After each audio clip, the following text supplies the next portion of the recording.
Good morning, students. Today we will be discussing about disaster and social crisis, its characteristics. Good morning ವಿದ್ಯಾರ್ಥಿಗಳೇ, ಇವತ್ತು ನಾವು ವಿಪತ್ತು ಹಾಗೂ ಸಾಮಾಜಿಕ ಬಿಕ್ಕಟ್ಟಿನ ಗುಣಲಕ್ಷಣಗಳ ಬಗ್ಗೆ ತಿಳಿದುಕೊಳ್ಳೋಣ. In earlier session, we have discussed about meaning and definition of disaster and social crisis. ಹಿಂದಿನ ಸೆಷನ್ನಲ್ಲಿ ನಾವು ಡಿಸಾಸ್ಟರ್ ಅಂದರೆ ವಿಪತ್ತು ಹಾಗೂ ಸಾಮಾಜಿಕ ಬಿಕ್ಕಟ್ಟಿನ ಅರ್ಥ ಹಾಗೂ ವ್ಯಾಖ್ಯೆಯ ಬಗ್ಗೆ ತಿಳಿದುಕೊಂಡಿದ್ದೇವೆ. Characteristics of disaster.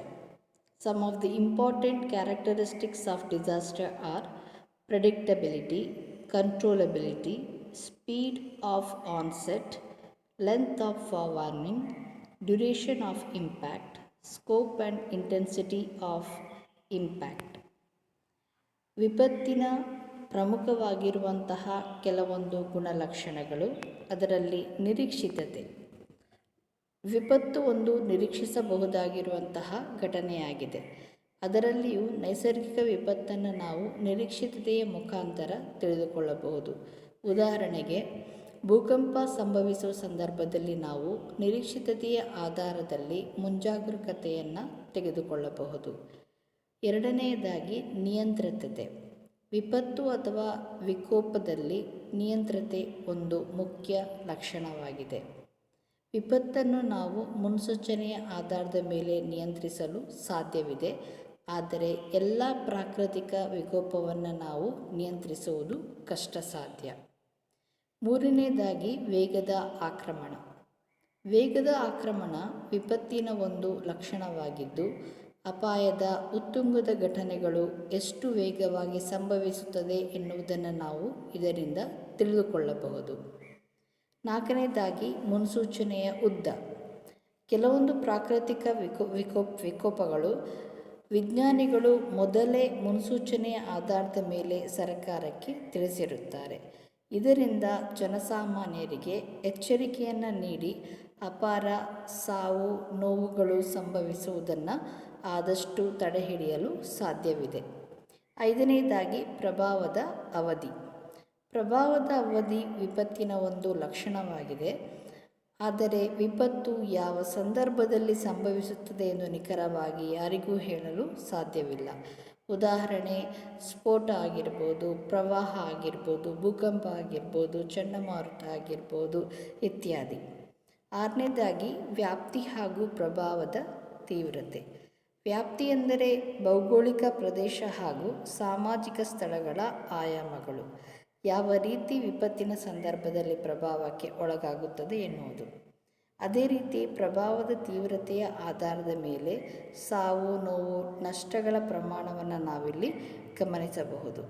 ಉದಾಹರಣೆಗೆ, ಇತ್ತೀಚೆಗೆ ನಡೆದಿರುವಂತಹ ಅಂದರೆ ಕೇರಳ ರಾಜ್ಯದಲ್ಲಿ ಕೊಡಗು ಜಿಲ್ಲೆಯಲ್ಲಿ ನಡೆದಿರುವಂತಹ ಕೆಲವೊಂದು ಪ್ರವಾಹಗಳು ಇದಕ್ಕೆ ನಾವು ಉದಾಹರಣೆಯಾಗಿ ಇಲ್ಲಿ ನೀಡಬಹುದು. Characteristics of social crisis. Common characteristics of social crisis. They are: the situation develops unexpectedly. Second one, immediate decisions are required. Third one, urgent demands for information are received. Fourth one, pressure build over time. Fifth one, routine business becomes increasingly difficult.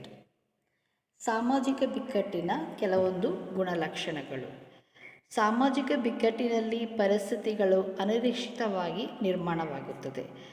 ವಿಪತ್ತಿನಲ್ಲಿ ಪರಿಸ್ಥಿತಿಗಳು ಯಾವ ಸಂದರ್ಭದಲ್ಲಿ ಉದ್ಭವಿಸುತ್ತದೆ ಎನ್ನುವುದನ್ನು ನಾವಿಲ್ಲಿ ನೋಡಬಹುದು. ಆದರೆ ಸಾಮಾಜಿಕ ಬಿಕ್ಕಟ್ಟಿನಲ್ಲಿ ಪರಿಸ್ಥಿತಿಗಳು ಅನಿರೀಕ್ಷಿತವಾಗಿ ನಿರ್ಮಾಣಗೊಳ್ಳುವಂಥದ್ದು. ಎರಡನೇದಾಗಿ, ಸಾಮಾಜಿಕ ಬಿಕ್ಕಟ್ಟಿನಲ್ಲಿ ತುರ್ತು ನಿರ್ಧಾರ ಅಥವಾ ತತ್ಕ್ಷಣದ ನಿರ್ಧಾರವನ್ನು ತೆಗೆದುಕೊಳ್ಳಬೇಕಾಗುತ್ತದೆ. ಅಂದರೆ ಯಾವುದೇ ಥರದ ಮಹಾಯುದ್ಧಗಳಾಗಿರ್ಬೋದು ಅಥವಾ ಭಯೋತ್ಪಾದನೆ ಇಂಥ ಸಂದರ್ಭಗಳಲ್ಲಿ ಸರ್ಕಾರ ತುರ್ತು ನಿರ್ಧಾರವನ್ನು ತೆಗೆದುಕೊಳ್ಳಬೇಕಾಗುವಂಥ ಸನ್ನಿವೇಶಗಳು ಅಲ್ಲಿ ಏರ್ಪಡುವಂಥದ್ದು. ಮೂರನೇದಾಗಿ, ಇದರಲ್ಲಿ ಮಾಹಿತಿಯ ತುರ್ತು ಬೇಡಿಕೆಯನ್ನು ಸ್ವೀಕರಿಸಬೇಕಾಗುತ್ತದೆ. ನಾಲ್ಕನೇದಾಗಿ, ಸಾಮಾಜಿಕ ಬಿಕ್ಕಟ್ಟು ಏರ್ಪಡುವಾಗ ಹೆಚ್ಚುವರಿ ಸಮಯದಲ್ಲಿ ಒತ್ತಡ ಹಾಗೂ ನಿರೀಕ್ಷೆಗಳು ನಿರ್ಮಾಣಗೊಳ್ಳುತ್ತದೆ. ಐದನೇದಾಗಿ ಇದರಿಂದಾಗಿ ನಿತ್ಯ ಕರ್ಮದ ಅಥವಾ ಇಲ್ಲಿ ಡೈಲಿ ರೂಟೀನ್ ಅಂತ ನಾವೆಲ್ಲಿ ಕರೀತೇವೆ, ಸೊ ಇದರಲ್ಲಿ ವ್ಯವಹಾರವನ್ನು ಹೆಚ್ಚಿಸುವುದು ಕೂಡ ಕಷ್ಟಕರವಾಗಿದೆ. ವ್ಯಾಪಾರ ವ್ಯವಹಾರದಲ್ಲಿ ನಷ್ಟಗಳು ಸಂಭವಿಸುವ ಸಾಧ್ಯತೆಯೂ ಕೂಡ ಇದರಲ್ಲಿ ಇದೆ. ಸೊ ಇವುಗಳೆಲ್ಲವೂ ಕೂಡ ಸಾಮಾಜಿಕ ಬಿಕ್ಕಟ್ಟಿನ ಗುಣ ಲಕ್ಷಣಗಳು. Multiple choice questions. First question, in this, which is the characteristics of disaster? ಇದರಲ್ಲಿ ವಿಪತ್ತಿನ ಲಕ್ಷಣಗಳು ಯಾವುದು? A. Predictability. B. Pressure built over a time. C. A only. D. A and both. ಇದರಲ್ಲಿ ಉತ್ತರ A only. Second one, identify the common feature of social crisis. ಸಾಮಾಜಿಕ ಬಿಕ್ಕಟ್ಟಿನ ಸಾಮಾನ್ಯ ಲಕ್ಷಣವನ್ನು ಗುರುತಿಸಿರಿ. A. Predictability. B. Speed onset. C. Situation develops unexpectedly. D. None of the above. Answer is C. Situation develops unexpectedly. For more information, you can refer this book and these websites. Thank you.